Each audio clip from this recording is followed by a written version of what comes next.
Now, we will try to identify a most common shape of tarsonemity, usually smaller, not elongated, and very common in large numbers, often in several samples, as they are often related with fungi.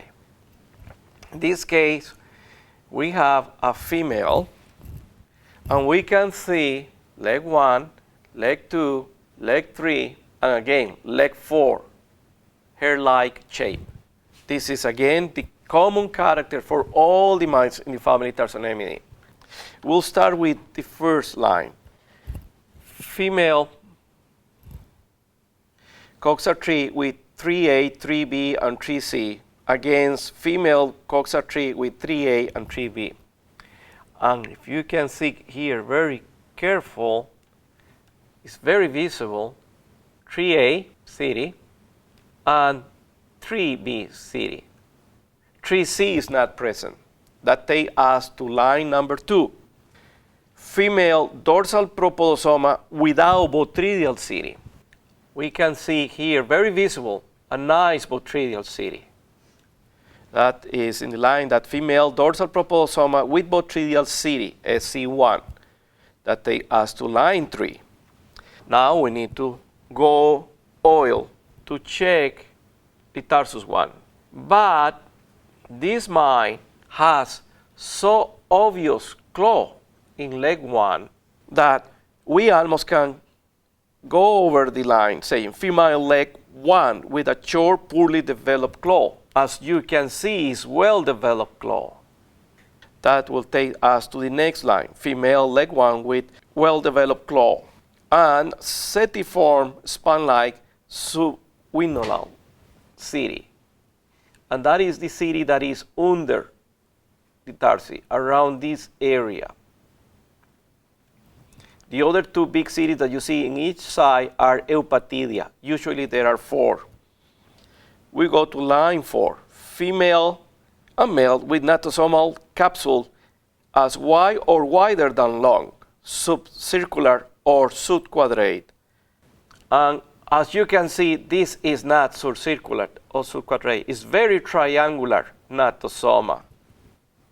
Female and male with natosomal capsule longer than wide, often ovoid. And the palpi is very visible, and you can see here the palpi.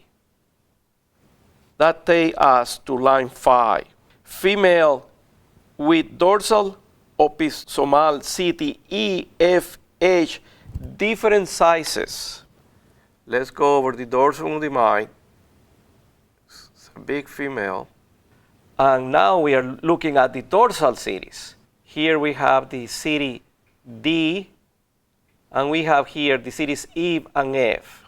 And you can see all are similar size, slender, setiform, kind of pillows also. That means that it will go with the other line. Female with dorsal opistosomal city E, F, and H is this one here, similar in size, setiform. That will take us to line 7 in your key. Female with tegula elongated, narrow, pointed, or knob-like, against female with tegula round, oblong, or short. For that, we need to go between the legs of the female, between the legs 4, and you can see here the tegula. The tegula is round and short. That takes us to line 8. Female with pharynx slender, long, and with a very prominent, well-developed city SC2 in the border, distal of the propodosoma. As you can see, SC2 is not in the distal area of the body. The distal area of the body will be around here. It's posterior, and it's not very long. And the pharynx is not slender. It's kind of broad, long, but broad in the base. That means that that will take us to line 9. For 9, we look we need to put oil, as we need to look for the presence or not presence of a small apodeme close to the tegula. Again, we can see now with good detail, we can see here the tegula, rounded short, and as you can see, there is no apodeme around this area. It has normal apodemes here, apodeme 4, and posterior external apodeme here, but no extra apodemes in this region.